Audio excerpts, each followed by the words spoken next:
이 시간에는 복음과 나눔이라는 제목으로 말씀 나누고자 합니다.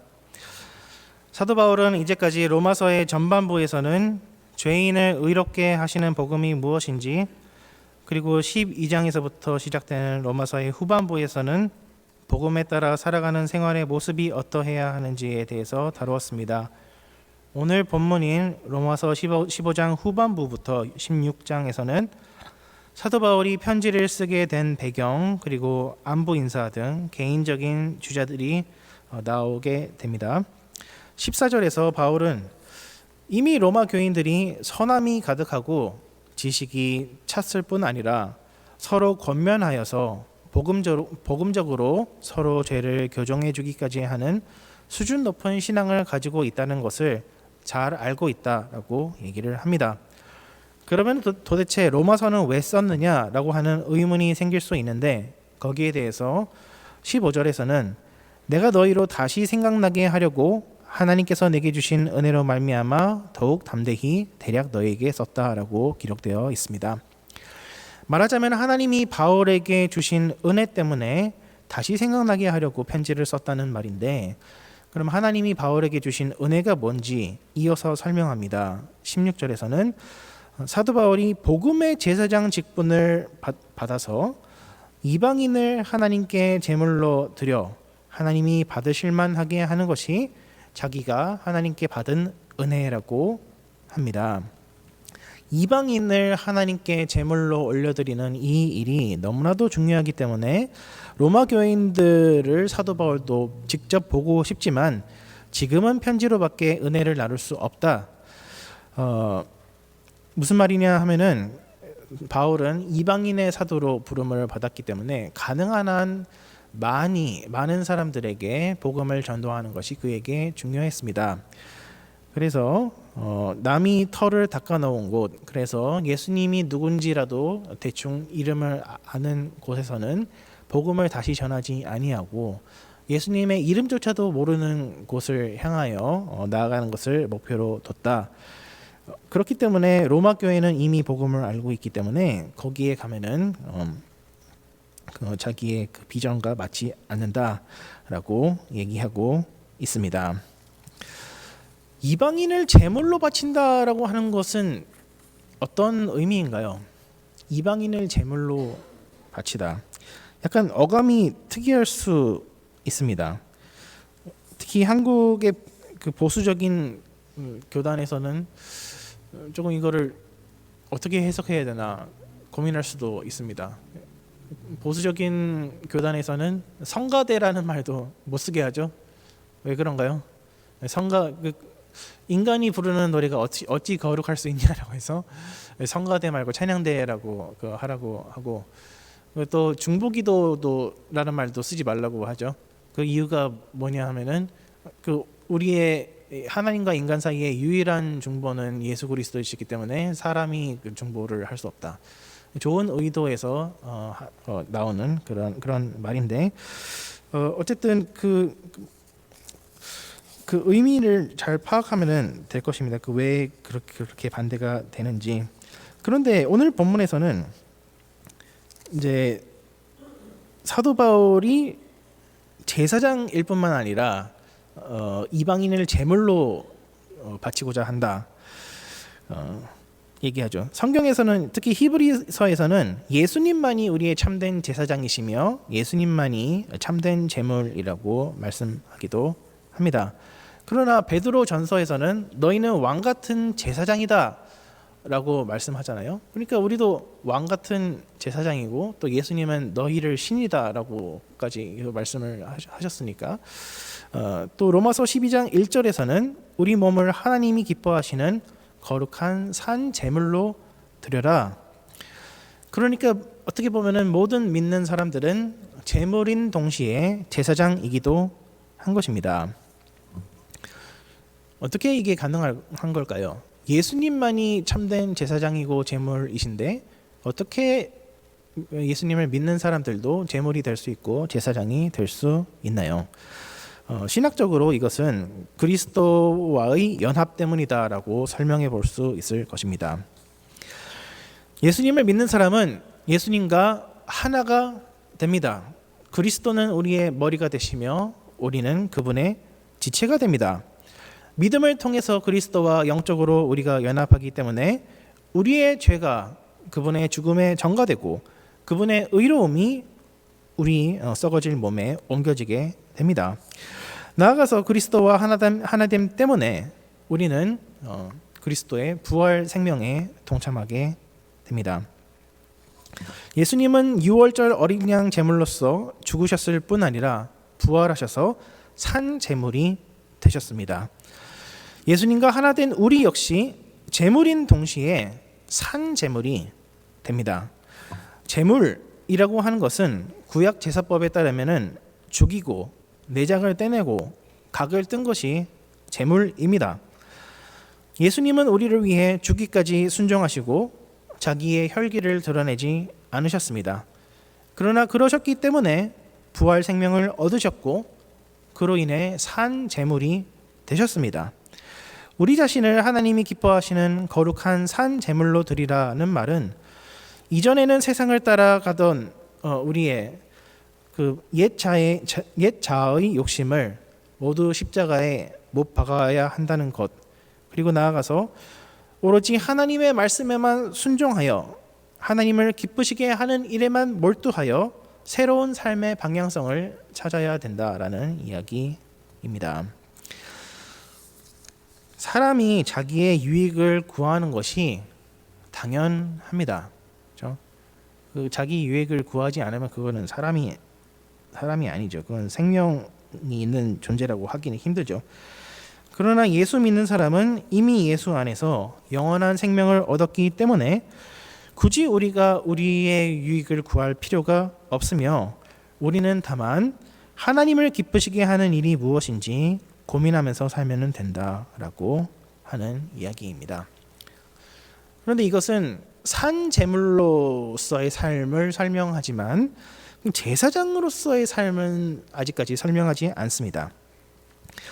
사도 바울은 자기가 이방인들을 제물로 삼아 하나님께 바치는 제사장 역할을 한다라고 이야기하고 있습니다. 여기서 일단 예수님이 아니라 바울 자신이 제사장이다라고 하는 것은 놔두더라도 이방인을 제물로 바칠 때에 어떠한 의미로 하나님이 기뻐하시는가라는 거에 대해서 한번 생각을 해봐야 될 것 같은데요. 이방인은 죄인인데 죄인을 하나님께 제물로 바쳐봐야 기뻐하실 게 뭐가 있겠습니까? 그런데 이것은 이방인들이 예수님께로 돌아온다라는 의미가 당연히 되겠죠. 이방인들도 예수님 안에서 새 생명을 받아서 더 이상 자기 자신을 위해 살지 않고 예수님을 위해 살게 되면은 이방인들도 거룩한 산 제물의 삶을 살게 되고, 그리고 사도 바울이 그 이방인들로 하여금 거룩한 산 제물의 삶을 살도록 도와주는 역할을 하게 되면은 그것이 바로 제사장의 역할을 하게 되는 것이라고 우리가 볼 수 있을 것입니다. 이런 관점에서 본다면은 산 제물로 살아간다는 것은 제사장으로 살아간다는 것과 별반 다르지 않을 것입니다. 하나님을 기쁘시게 하는 거룩한 산 제물로 살아간다는 것은 나의 유익을 구하지 않고 하나님의 유익을 구한다는 것인데, 바울은 자기의 제사장적인 사역을 설명할 때에 18절에서 예수님이 자기를 통해서 말과 행동으로 역사하신 것 외에는 감히 말하지 않겠다라고 이야기하고 있습니다. 예수님이 자기의 삶을 통해서 역사하신 것 외에는 아무것도 자기에게 중요하지 않다라는 이야기입니다. 그러므로 사도 바울의 인생에 있어서 가장 중요한 것은 복음을 따라 사는 삶, 그리고 복음을 전파하는 전도의 말씀 사역이다라고 하는 이야기입니다. 바울이 전도를 하면은 그 바울 자신이 영혼을 구한 것이 아니라 예수님이 바울을 통해서 영혼을 구원하게 된 것입니다. 그리하여서 바울은 철저하게 복음 전도를 위한 도구가 되었다. 그것이 바로 복음 전도의 도구가 되는 것이 제사장의 직분이다라고 이야기하고 있습니다. 우리는 얼마나 철저하게 복음 전도, 영혼 구원을 위하여 매진하고 있습니까? 우리는 얼마나 영혼 구원을 하는 것이 우리의 인생에 있어서, 교회 사역에 있어서 중대한 가치를 지닙니까? 갈라디아서 6장 10절에서 바울은 그러므로 우리는 기회 있는 대로 모든 이에게 착한 일을 하되 더욱 믿음의 가정들에게 그리해야 한다라고 말씀합니다. 이거는 복음 전도와는 좀 다른 교회 생활의 양상에 대해서 얘기를 하고 있습니다. 교회가 왜 존재하느냐라고 했을 때에 믿음의 가정들에게 선을 베풀기 위해서 교회가 존재한다라고 갈라디아서 6장 10절 말씀은 이야기하고 있습니다. 단지 전도하기 위해서 교회가 존재하는 것이 아니라 서로 사랑을 베풀면서 이곳을 천국 공동체로 가꾸어 나가라라고 하는 말씀이 여기에 들어 있는 것입니다. 그렇지만 오늘 본문에서는 그와 반대로 사도 바울이 철저하게 주님의 도구가 되는 삶이 얼마나 중요한지에 대해서 얘기합니다. 바울의 삶에서 중요한 것은 오직 전도이며 자기는 전도를 위한 도구로 전락하기를 원한다라고까지 이야기를 하고 있습니다. 산 제물로서의 삶, 오직 나의 유익을 구하고자 하는 마음은 죽어지고 하나님의 유익을 구하고자 하는 마음은 살아있는 이러한 삶은 하나님을 떠난 행복을 구하지 아니하고 하나님이 원하시는 그것을 자기의 최우선적인 사명이라고 생각합니다. 그럴 때에 자기의 삶이 하나님이 주신 전도의 사명을 위해서 도구처럼 쓰이고 버림받는다고 할지라도 거기에서 기쁨을 찾습니다. 그리고 다른 사람들도 자기를 본받는 거룩한 산 제물로서의 삶을 살도록 촉구합니다. 다른 사람들도 제물로서의 삶을 살게끔 이끌어주니까 제사장입니다. 이방인을 죽여서 하나님을 기쁘시게 하는 것이 아니라 정복을 통해서 승리로 하나님께 영광 돌리는 것이 아니라 자기를 쳐서 예수님께 복종하게끔 하는 것이 복음적인 의미에서 제사장입니다. 그래서 사도 바울은 로마 교인들과 개인적으로 친교 나누고 싶기도 하지만 하나님이 허락하실 때에만 잠깐 교제 나누고자 한다라고 의향을 비치고 있고, 그렇지 못할 때에는 편지로만 얘기를 나누자라고 얘기하고 있습니다. 우리는 우리 각자의 삶이 혹은 우리 교회 공동체가 전도를 위한 도구라는 것을 얼마나 명확하게 인식하고 있습니까? 사도 바울만 그런 것이 아니라 우리 모두도 복음을 전하는 것이 우리의 메인 잡이어야 하지 그 외에는 모두 사이드 잡, 복음을 전하기 위한 수단으로 여겨야 합니다. 우리는 만나는 모든 사람들에게 복음을 전할 마음의 준비를 하고 있어야 하며 우리의 생계를 위해서 비록 우리가 재물을 사용하지만 언제든지 하나님이 원하시는 곳에 재물을 사용하겠다는 결심이 늘 우리 안에 서 있어야 합니다. 교회 공동체는 이미 있는 기존 교인들을 즐겁게 해주기 위한 것이 아니며 새로운 사람들이 왔을 때에 언제든지 편안함과 소속감을 느낄 수 있게 해줄 마음의 준비가 우리는 되어 있어야 합니다. 교회의 사역은 사람을 보고 정치적인 주도권을 쥐려 하는 것이 아니라 하나님을 믿고 또 하나님께서 세우신 사람들과 기구들을 통하여서 하나님이 역사하신다는 것을 신뢰하며 서로가 양보하면서 하나님께 주도권을 내어드려야 하는 것입니다. 우리는 사람들을 모으는데 목숨 건 교회들을 볼 때에 자본주의에 의해 침식되었다라고 너무나 쉽게 비난할 수 있습니다.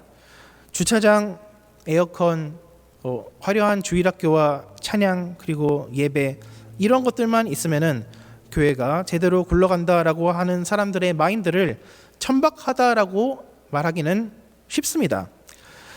믿음만 있으면 환경이 열악한 것도 얼마든지 극복할 수 있지 않느냐 하는 것도 맞는 말씀입니다.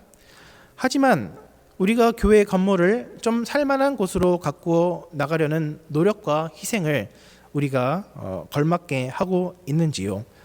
바울은 자기를 복음을 위한 도구라고 생각했는데 자기의 삶을 통해서 이방인들이 한 명이라도 돌아오면 만족한다라고 생각했는데, 교회 공동체가 주인의식만 강하고 도구의식은 없으면 누가 우리를 보고 흠모할 만한 공동체라고 인정해 주겠습니까? 우리는 돈으로 영혼이나 교회의 부흥을 살 수 없습니다.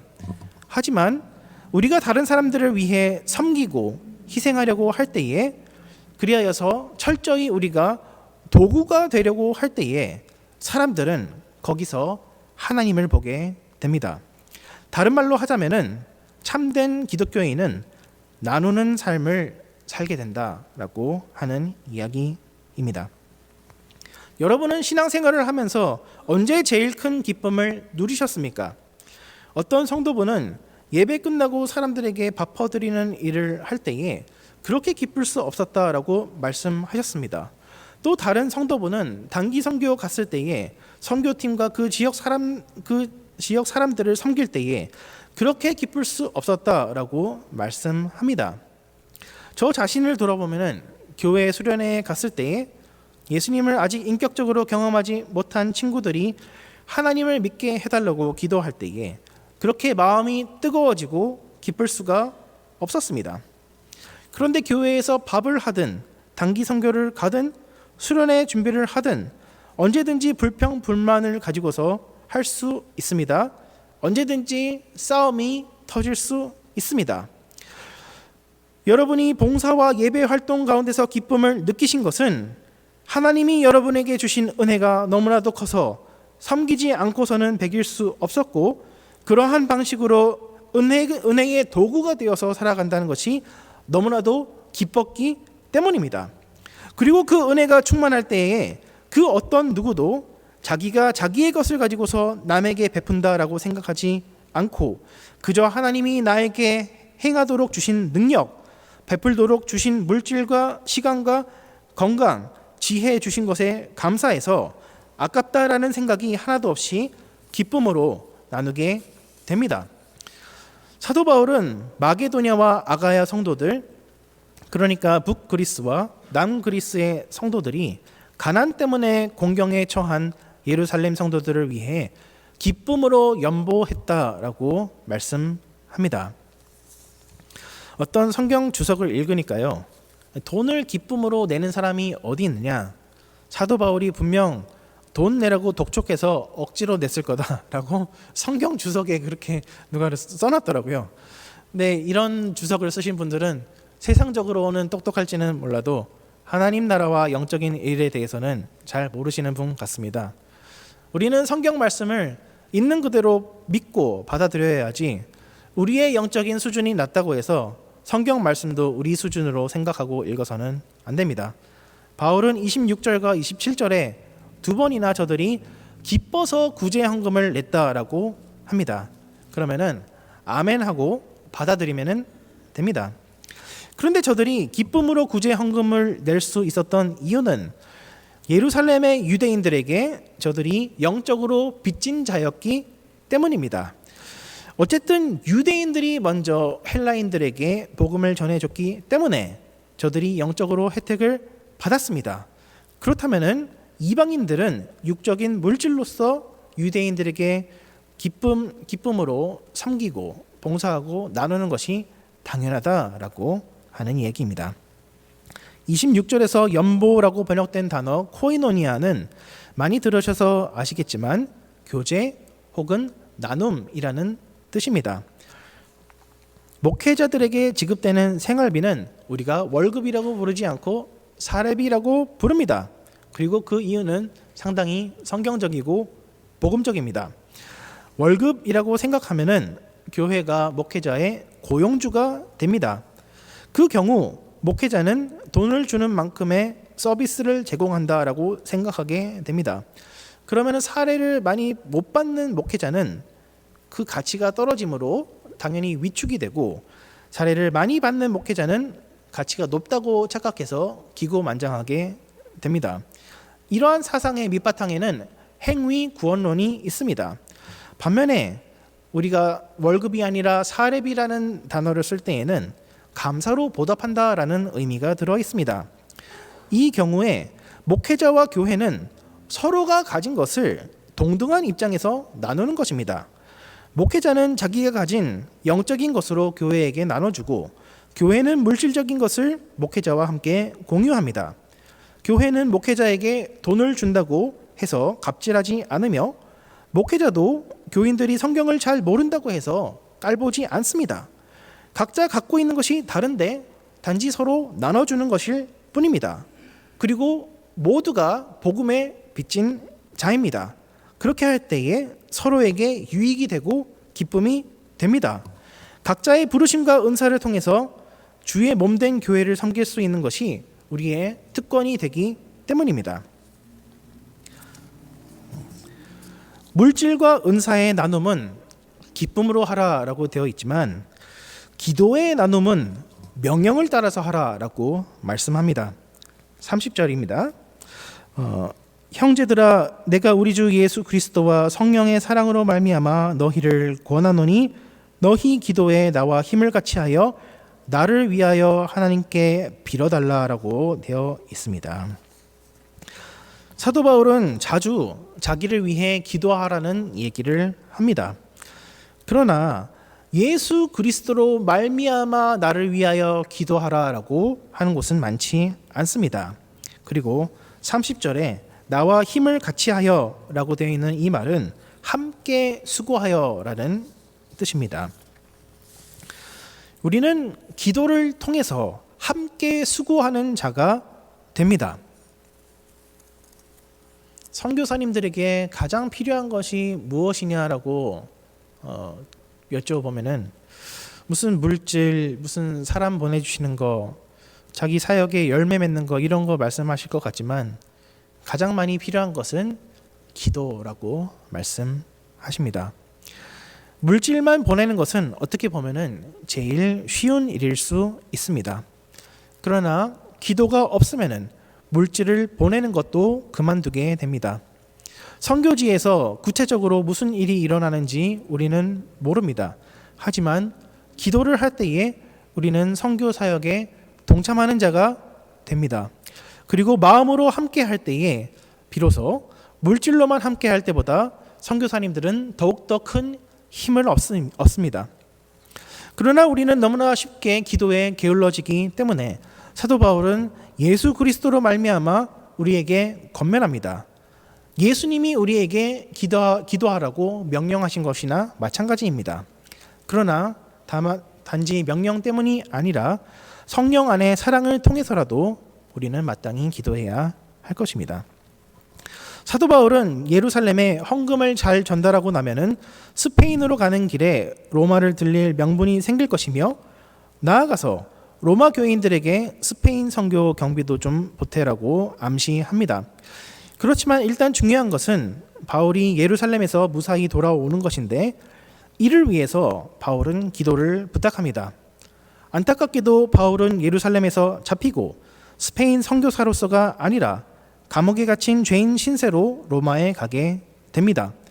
이후 감옥에서 잠시 풀려났을 때에 스페인에 갔을 수도 있다라고 주장하는 학자들도 있지만 확실한 것은 없습니다.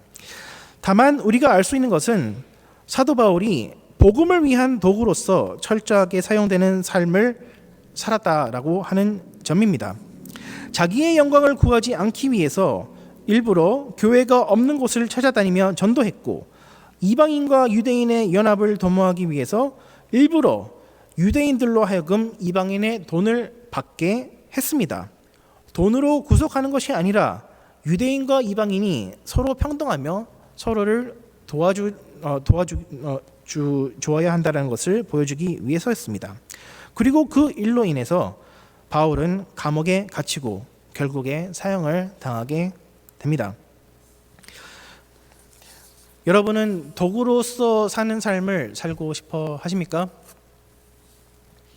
사도 바울이 살았던 것 같은 도구로서의 삶, 얼마나 멋지게 생각이 되십니까? 아니면은 나와는 별로 상관이 없는 그 사도 바울이나 살 것 같은 그런 그런 얘기입니까? 저는 어렸을 때부터 그 동산교회 서대문 동산교회 그 구역에서 저희 아내를 만나서 그 구역 예배에서부터 저는 그 목사가 되겠다고 그 나서는 인물이었다고 합니다. 그 4살 때부터 그랬다고 합니다. 그래서 그때부터 시작됐던 인연이 어떻게 여기까지 이어져 왔는데, 근데 어렸을 때부터 목회자가 되겠다라고 얘기는 했는데 막상 목회자가 되려고 하니까 너무나도 두렵고 그래서 도망치려고 했던 적도 좀 많이 있습니다. 도망치려고 생각할 때에는 나는 교수가 될 거다라고 얘기하고 다니고, 은혜가 충만할 때는 나는 목회자가 될 거다라고 얘기를 하는 그런 이중 생활을 많이 보여줬고, 그것 때문에 사람들이 많이 헷갈려 했습니다. 근데 어쨌든 그 목회, 그런데 과연 이제 좀 고생 안 하고 싶은 마음에서 교수를 하겠다라고 하면은 그런 신학교 교수님한테 누가 배우고 싶어 할까요? 그거는 그 신학교 교수라고 하는 거는 그렇잖아요. 목회자를 양성하는 곳이어야 되는데, 그러면 목회자가 아니고서는, 본인 자신이 목회자가 아니고서는 목회자의 마인드를 심어줄 수가 없는 겁니다. 그래서 저는 그런 고민을, 진로에 대한 고민을 한참 할 때에 그 유진 피터슨 목사님의 껍데기 목회자는 가라, 이번에 우리 인턴 김요한 형제와 그 인턴 기간 동안에 함께 읽게 될 책인데요. 그 껍데기 목회자는 가라. 그 유진 피터슨 목사님이 목회자들의 목회자라는 별명이 있습니다. 그래서 이분을 내가 참 롤 모델로 해야 되겠구나. 목회를 멀리 한다고 해서 내가 교수가 될 수 있는 것이 아니라 진심으로 내가 한 사람의 목회자가 되는 것이 하나님이 나에게 원하시는 것이구나라는 것을 대학교 졸업할 무렵에 깨닫게 되었고, 또 한 가지 그 회개하게 된 그 철학적인 이유가 바로 이 자리에 앉아 계신 강영환 교수님의 책을 통해서였습니다. 저는 그 대학원 시절에 에드문드 후설의 현상학이라는 아주 요상한 철학을 공부했는데, 거기에서 항상 그 질문하는 것이 다른 사람들이 있다는 것을 어떻게 증명할 수 있을까? 세계가 없다고 그 가정하고 다른 사람들도 없다고 가정을 할 때에 다른 사람이, 타인이 존재한다는 것을 어떻게 우리가 받아들일 수 있을까? 라고 하는 것이 굉장히 큰 그 화두거리인데, 거기에 대해서 강 교수님이 쓰신 그 레비나스 철학에 관해 쓰신 글 타인의 얼굴이라는 책을 통해서 모든 사유는 그 서양 철학의 아버지라고, 그 시초라고 불리는 그 데카르트는 나는 생각한다 고로 존재한다, 나로부터 항상 시작을 하거든요. 근데 그 레비나스라는 철학자는 나로부터가 아니라 타인을 통해서, 너를 통해서, 또는 그 대문자로 해서 이게 하나님이라는 타자를 통해서 나의 정체성이 형성된다라는 것을 제가 읽으면서 이거지라고 하면서 많이 감명을 받았습니다. 그래서 그게 그 이론적으로 하면 그렇지만 그 실천적으로 하면은 나 자신을 위해서 살아가는 것이 아니라 남을 위해서 우리가 살아갈 때에 진정한 우리 자신의 모습을 되찾을 수 있다라고 하는 것이 그 실천적인 의미거든요. 그래서 그 책을 읽을 동안에 제가 몇 번 얘기한 적이 있을 것 같은데, 제가 교회에서 농촌 봉사활동을 갔어요. 근데 저는 청소를 잘 안 하는 인간이거든요. 네. 그래서 근데 가서 할 일이 그 어르신들 청소해드리는 것밖에 없더라고요. 그래서 그 외딴 섬에 가서 그 청소를 하는데, 많이 안 해본 사람이 청소를 하니까 더 집안이 난장판이 되는 거예요. 그래서 그 섬에서는 물이 얼마나 귀합니까? 지하수도 없기 때문에. 근데 그 바닥을 청소한다고 그 탱크 안에 있는 물을 반이 써가지고 그 바닥을 흥건하게 만들어서 청소했다라고 하고, 그러니까 그 청소하는 것이 아니라 오히려 그 할머니를 괴롭히는 그런 격이었는데, 이상하게 그 할머니는 그런 저희들의 모습을 보면서 싫어하시지 않고 하시는 얘기가, 아이고 우리 손주보다 낫다라고 그 말씀을 하시더라고요. 손주들이 많이 안 찾아왔나 본데, 예, 아이고 우리 손주보다 낫다라고 하면서 기도를 한번 부탁드리니까 그때 갑자기 성령이 임하시는 거예요. 우리 그 다 같이 그 할머니랑 손잡고 기도를 하는데 별 말씀 안 하신, 별 특이한 말씀 안 하셨는데, 아이고 하나님 이 학생들을 축복해 주세요라는 뭐 그런 단순한 내용이었는데, 거기서 성령이 강하게 임하게 되는 것을 저희는 경험했고, 근데 히브리서에 그렇게 돼 있잖아요. 패 일어나고 축복을 하는 자가 축복 받는 자보다 더 급이 높다라고 얘기를 하잖아요.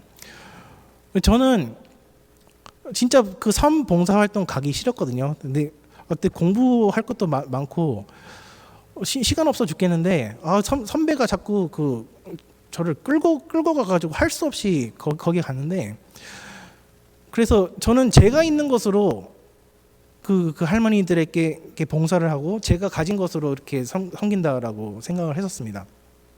근데 그 웬걸 제가 섬김을 받고 돌아왔습니다. 그러니까 이 말인즉슨, 예, 우리가 섬김으로 나아갈 때에 하나님이 당신의 그 사역 계획에 우리를 끼워주시는 거라는 것을 제가 깨달았고요. 그래서 우리 자신의 이기적인 모습에 갇혀 있는 것이 아니라 우리 자신을 헌신할 때에 우리 자신이 참된 우리의 정체성을 되찾을 수 있다. 예, 그리고 철학적으로도 그거랑 연관돼서 그 체험이 저에게 있었고요. 예, 어쨌든 그렇습니다. 여러분은 도구로서의 삶이 어떻게 느껴지십니까? 남을 위해서 살아가는 삶에 저희 아내가 저희 성빈이는 엄마 심부름하기 위해 태어난 존재야라고 종종 얘기를 하는데, 심부름을 하기 위해서 태어난 존재,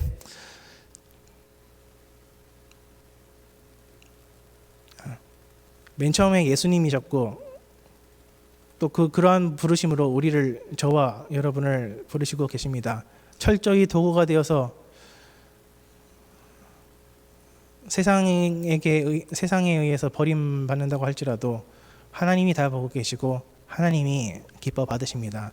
그것이 거룩한 하나님 앞에서 죽어지지만 죽지 않는 거룩한 산제물로서의 삶을 살아가는 것이고, 다른 사람들을 그 동일한 삶으로 이끌어갈 때에 제사장으로서의 삶, 이방인들을 제물로 드리는 제사장으로서의 삶을 우리가 살아가게 되는 것인데, 그것은 이제 도구로 살아간다는 것은 우리에게 자유가 없다라는 것을 의미하기도 합니다. 우리가 원하는 삶을 선택할 수 없다라는 것을 의미하기도 합니다. 바울은 마음속에 이런저런 계획들이 많았지만 결국에 그의 계획들은 마음대로 실행되지 아니하고 결국에 감옥에 갇혀 죽는 운명에 처해졌고, 또한 본문에서 우리 기도 생활도 마찬가지로 우리 자유 좀 누리면 어때요 하는 것이 아니라 예수님이 명령하시는 것을 염두에 두고 우리 기도 생활에 열심을 내야 된다라고 하고 있습니다. 말씀을 맺겠습니다.